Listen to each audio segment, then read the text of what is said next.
सभी को जय हिंद। आप सभी का स्वागत है आपके भरोसेमंद चैनल एसके जीके स्टडी पे। तो फ्रेंड्स, एसएससी फेज 13 का एग्जाम आज खत्म हो गया। आज सभी शिफ्ट का क्वेश्चन देखेंगे। यहाँ पे सभी शिफ्ट का क्वेश्चन मिलेगा, वो भी ओरिजिनल क्वेश्चन मिलेगा, इधर उधर का क्वेश्चन नहीं मिलेगा। तो चलिए बिना देर किए आज का वीडियो स्टार्ट करते हैं।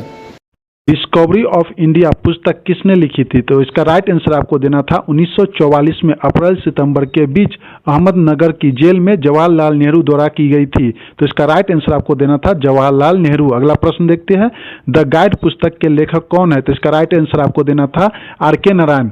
इसके बारे में डिटेल से देख लेते हैं। आर के नारायण द्वारा 1958 में लिखा गया एक अंग्रेजी उपन्यास है। समझे फ्रेंड्स ये? तो चलिए अगला प्रश्न देखते हैं।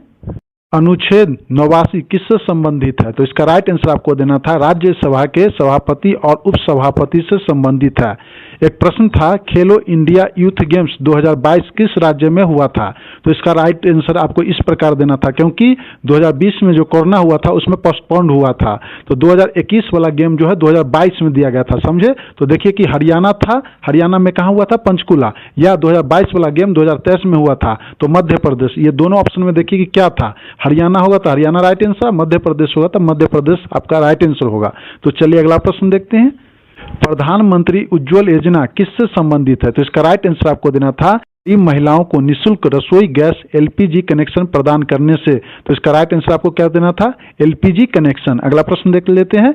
निम्नलिखित में से कौन मृत पौधे और जानवरों को तोड़ता है? तो इसका राइट आंसर आपको देना था अपघटक। इंग्लिश में क्या बोलते हैं? डिकम्पोजर्स। तो चलिए अगला प्रश्न देखते हैं। प्रधानमंत्री किसान योजना में किसानों को सालाना कितने रुपए का लाभ होता है? तो इसका राइट आंसर आपको देना था प्रधानमंत्री किसान सम्मान निधि योजना के अंतर्गत किसान परिवारों को प्रति वर्ष 6,000 की आर्थिक सहायता दी जाती है, जो 3 बार में दिया जाता है, 2,000 2,000 2,000 करके। समझो फ्रेंड्स? और डायरेक्ट ये पैसा जो है उनके अकाउंट में आता है। समझे? तो फ्रेंड्स, आगे बढ़ने से पहले वीडियो की क्वालिटी पसंद आ रहा है तो प्लीज एक लाइक कर दीजिए, और जो लोग चैनल पे नए हैं चैनल को सब्सक्राइब कर लीजिए, बेल आइकन की घंटी ऑन कर लीजिए ताकि वीडियो का नोटिफिकेशन सबसे पहले आप तक पहुंच सके। तो चलिए बिना देर किए अगला प्रश्न देखते हैं। 2011 की जनगणना के अनुसार सबसे अधिक जनसंख्या वाला राज्य कौन सा है? तो इसका राइट आंसर आपको देना था उत्तर प्रदेश। अगला प्रश्न देखते हैं। एशियन गेम्स कितने साल बाद होता है? तो इसका राइट आंसर आपको देना था एशियन गेम्स हर 4 साल के बाद आयोजित किया जाता है, तो 4 इयर्स आपका राइट आंसर होता। तो चलिए अगला प्रश्न देखते हैं। एक प्रश्न था, आईएमईसी में कौन से देश शामिल है? तो सबसे पहले देख लीजिए कि आईएमईसी का फुल फॉर्म क्या होता है। India middle east European economic corridor में मुख्य रूप से भारत, संयुक्त अरब अमीरात, सऊदी अरब, फ्रांस, जर्मनी, इटली, यूरोप संघ और अमेरिका शामिल है। इसके अतिरिक्त जॉर्डन और इजराइल भी इसे गलियारे का हिस्सा है, जो इसे और अधिक व्यापक बनाते हैं। तो देखिए आपके ऑप्शन में क्या था, उसमें आपको टिक मारना था। समझे फ्रेंड्स? तो चलिए अगला प्रश्न देखते हैं। मथुरा कला शैली का विकास कब और किसके काल में हुआ था? तो इसका राइट आंसर आपको देना था कला शैली का विकास मुख्यतः कुषाण वंश के समय 1st से 3rd शताब्दी ईस्वी में हुआ, विशेषकर सम्राट कनिष्क के शासनकाल में। तो ये आपका राइट आंसर होता। तो चलिए अगला प्रश्न देखते हैं। किस ग्रह को सुबह का तारा या शाम का तारा कहा जाता है? तो इसका राइट आंसर आपको देना था शुक्र ग्रह, जिसे हम वेनस कहते हैं। अगला प्रश्न देखते हैं। बर्फ के पिघलने में कौन स्थिर रहता है? तो इसका राइट आंसर आपको देना था टेम्परेचर, जिसे हम तापमान कहते हैं। तो चलिए अगला प्रश्न देखते हैं। लोकसभा को भंग करने की शक्ति किसके पास होता है? तो इसका राइट आंसर आपको देना था राष्ट्रपति। अगला प्रश्न देखते हैं। हिमालय के किन वनों में झाड़ियों व पक्षपाती वन मिलते हैं? तो इसका राइट आंसर आपको देना था उपोष्ण कटिबंधीय और शीतोष्ण। ये आपका राइट आंसर होता। तो चलिए अगला प्रश्न देखते हैं। इंडिया योजना का उद्देश्य क्या है? इसका राइट आंसर आपको देना था इस योजना के उद्देश्य है अनुसूचित जाति, जिसे हम एससी कहते हैं, अनुसूचित जनजाति, जिसे हम एसटी कहते हैं, और महिला उद्यमियों को प्रोत्साहित करना ताकि वे अपना खुद का कारोबार या उद्योग शुरू कर सके और आर्थिक रूप से आत्मनिर्भर बन सके। यह आपका राइट आंसर होता। समझिए फ्रेंड्स? तो चलिए अगला प्रश्न देखते हैं। आयुष्मान भारत योजना किसके लिए लाभदायक है? तो इसका राइट आंसर आपको देना था आयुष्मान भारत योजना मुख्य रूप से गरीब और वंचित परिवारों के लिए लाभदायक है। यह आपका राइट आंसर होता। तो चलिए अगला प्रश्न देखते हैं। किस वाद्य यंत्र को शास्त्रीय नृत्य में प्रयोग किया जाता है? तो इसका राइट आंसर आपको देना था शास्त्रीय नृत्य में कई वाद्य यंत्रों का प्रयोग किया जाता है, जिनमें से कुछ इस प्रकार है। तबला, मृदंगम, सितार, बांसुरी, हारमोनियम और पखवाज। ये वाद्य यंत्र नृत्य के लिए और भाव को बढ़ाने में मदद करते हैं। तो देखिए आपके ऑप्शन में क्या था, वो आपका राइट आंसर होता। तो तो चलिए अगला प्रश्न देखते हैं। अनुच्छेद 29 किससे संबंधित है? तो इसका राइट आंसर आपको देना था अनुच्छेद 29 भारतीय संविधान में सांस्कृतिक और शिक्षा संबंधी अधिकारों से संबंधित है। ये आपका राइट आंसर होता। अगला प्रश्न देखते हैं, ब्रिक्स संगठन का क्या उद्देश्य है? देखिए फ्रेंड्स, कल के वीडियो में मैंने बताया था, आज पूछ भी दिया, इसलिए जितना डिटेल से हम बताते हैं ना उसको ध्यान पूर्वक मन में बैठा लीजिए कि क्वेश्चंस घुमा के पूछ देता है। तो इसका राइट आंसर होगा सदस्य देशों के बीच आर्थिक, राजनीतिक, सामाजिक और सांस्कृतिक सहयोग को बढ़ाना तथा वैश्विक मंचों पर विकासशील देशों की आवाज को सशक्त बनाना। काफी इंपोर्टेंट प्रश्न है। तो चलिए अगला प्रश्न देखते हैं। 2023 के वन अधिनियम में क्या नया है? समझे, क्या नया है ये पूछ रहा है आपसे। वन अधिकार अधिनियम 2023, जिसे वन संरक्षण संशोधन अधिनियम 2023 भी कहा जाता है, 2023 में पारित हुआ था। यह अधिनियम 1980 के वन संरक्षण अधिनियम में संशोधन करता है। इसका मुख्य उद्देश्य कुछ प्रकार की भूमि को वन संरक्षण अधिनियम के दायरे से बाहर करना और कुछ विशेष गतिविधियों को अनुमति देना है, जैसे कि चिड़ियाघर, सफारी और इको टूरिज्म। देखिए कि ये तीनों में से आपके ऑप्शन में क्या था, चिड़ियाघर, सफारी, इको टूरिज्म, तो वो आपका राइट आंसर होता। समझे फ्रेंड्स। तो चलिए अगला प्रश्न देखते हैं। तारे आकाश में नाच रहे हैं वाक्य में किस अलंकार का प्रयोग हुआ है? का राइट आंसर आपको देना था मानवीयकरण, इंग्लिश में क्या बोलते हैं, पर्सनलिफिकेशन। अगला प्रश्न देखते हैं। एक प्रश्न पूछा था विस्टफुल का साइनोम्स क्या होता है? तो देख लीजिए कि विस्टफुल होता क्या है, भावुक उदासी से भरा हुआ, कुछ खो देने की हल्की उदासी, वह पुरानी यादों को याद करते, यह साइनोम्स होता है। समझे। तो इसका क्या क्या हो सकता था, देखिए कि आपके ऑप्शन में क्या था, ड्रेमी, स्लोपी, वेट, मॉडलिन। तो देखिए आपके ऑप्शन में क्या था, जो इसमें से मिल जाए वो आपका राइट आंसर होगा। समझे फ्रेंड्स। तो चलिए अगला प्रश्न देखते हैं।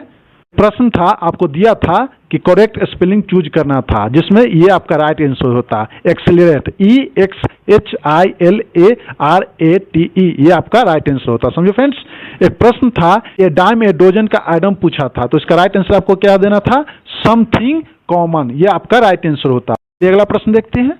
पूछा था कैनवरी का साइनोम्स, देखिए इतना सारा है कि देखिए आपके ऑप्शन में क्या था। पहला क्या है, डिसऑनेस्टी, फिर क्या है, रेसलिटी, वेलेनी, डिसीट, फ्रॉड, ये सब है। देखिए कि आपके ऑप्शन में क्या था, वो आपका राइट आंसर होता। तो चलिए अगला प्रश्न देखते हैं। एक प्रश्न पूछा था सेलिब्रेट का एंटोम, समझे। तो देखिए इसका आंसर होता ऑब्जर्व या अनसेलिब्रेट। समझे, ये आपका राइट आंसर होता। तो ऑप्शन में क्या था, राष्ट्रपति पर महाभियोग किस परिस्थिति में लगाया जा सकता है? तो इसका राइट आंसर आपको देना था भारत के राष्ट्रपति पर महाभियोग, जिसे संविधान के उल्लंघन के आधार पर लगाया जा सकता था। समझो फ्रेंड्स, तब लगाया जा सकता है जब राष्ट्रपति संविधान के प्रावधानों का उल्लंघन करते हैं। भारतीय संविधान के अनुच्छेद 61 के अंतर्गत राष्ट्रपति पर महाभियोग की प्रक्रिया दी गई है। इसका राइट आंसर आपको क्या देना था, संविधान के उल्लंघन के आधार पर। समझे, ये आपका राइट आंसर होता। तो चलिए अगला प्रश्न देखते हैं। ऋग्वेद का कौन सा मंडल पूर्णतः सोम देवता को समर्पित है? तो इसका राइट आंसर आपको देना था ऋग्वेद का 9वां मंडल, ये आपका राइट आंसर होता। तो इस पर आधारित कुछ पॉइंट को देख लेते हैं। सोम देवता को समर्पित है, इसे सोम मंडल भी कहा जाता है। इस मंडल में 114 सूत है। समझे फ्रेंड्स, नेक्स्ट एग्जाम के लिए कहीं पूछते। तो चलिए अगला प्रश्न देखते हैं। निम्नलिखित में से कौन सी पुस्तक दक्षिण भारत के इतिहास को विस्तार से प्रस्तुत करती है और 2023 में Tata literature live the year पुरस्कार दिया गया? तो इसका राइट आंसर आपको देना था लॉर्ड ऑफ डेक्कन, ये आपका राइट आंसर होता। तो चलिए अगला प्रश्न देखते हैं। भारत का सबसे बड़ा कंटेनर बंदरगाह कौन सा है? तो इसका राइट आंसर आपको देना था जवाहरलाल नेहरू पोर्ट। अगला प्रश्न देखते हैं। कौन सा देश सार्क के सदस्य नहीं है? 4 ऑप्शंस दिया होगा, तो देखिए पहले देख लेते कि सार्क में कौन कौन सा देश है। तो सार्क में 8 देश है, अफगानिस्तान, बांग्लादेश, भूटान, भारत, मालदीव, नेपाल, पाकिस्तान और श्रीलंका। तो ये सार्क का सदस्य है। कौन नहीं है? तो इसमें चीन दिया हुआ था, तो चीन आपका राइट आंसर होता। समझो फ्रेंड्स, क्योंकि चीन सार्क का सदस्य नहीं है। तो चलिए अगला प्रश्न देखते हैं। Protein factory of the cell, जिसे हम कहते हैं कोशिकाओं की प्रोटीन फैक्ट्री, किसे कहा जाता है? तो इसका राइट आंसर आपको देना था राइबोसोम। तो चलिए अगला प्रश्न देखते हैं। राष्ट्रपति राज्यसभा में कितने सदस्य को मनोनीत करते हैं? तो इसका राइट आंसर आपको देना था अनुच्छेद 80 के अनुसार राष्ट्रपति साहित्य, विज्ञान, कला और सामाजिक सेवा के क्षेत्र में विशेष उपलब्धि वाले 12 व्यक्तियों को राज्यसभा में नामित करते हैं। कितना? 12 आपका राइट आंसर होता। चलिए बिना देर किए अगला प्रश्न देखते हैं। काल के आर्किटेक्चर जिसे हम वास्तुकला कहते हैं में किस प्रकार की इमारतें बनाई गई थी? तो इसका राइट आंसर आपको देना था मुगल काल के आर्किटेक्चर जिसे हम वास्तुकला कहते हैं में किले, मकबरे, मस्जिद, महल और बगीचे जैसे विभिन्न प्रकार की इमारत बनाई गई है।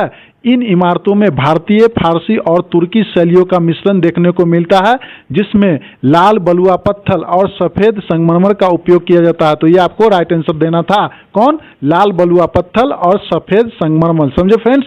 तो चलिए अगला प्रश्न देखते हैं। सुप्रीम कोर्ट की कौन सी महिला जज भारत की CJI बनने की दौड़ में है? राइट आंसर आपको देना था न्यायमूर्ति BV नागरत्ना। तो चलिए अगला प्रश्न देखते हैं। बीम स्टेक की स्थापना कब हुई थी? तो इसका राइट आंसर आपको देना था 6 जून 1997 को। तो चलिए अगला प्रश्न देखते हैं।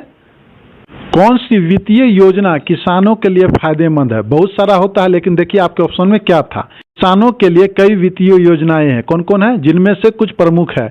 प्रधानमंत्री किसान सम्मान निधि, समझे, जिसे हम PM किसान कहते हैं। प्रधानमंत्री फसल बीमा योजना जिसे हम PMFBY कहते हैं। और ब्याज सहायता योजना जिसे हम ISS कहते हैं। ये योजनाएं किसानों को वित्तीय सहायता, फसल बीमा और ऋण सहायता प्रदान करती है। समझे फ्रेंड्स?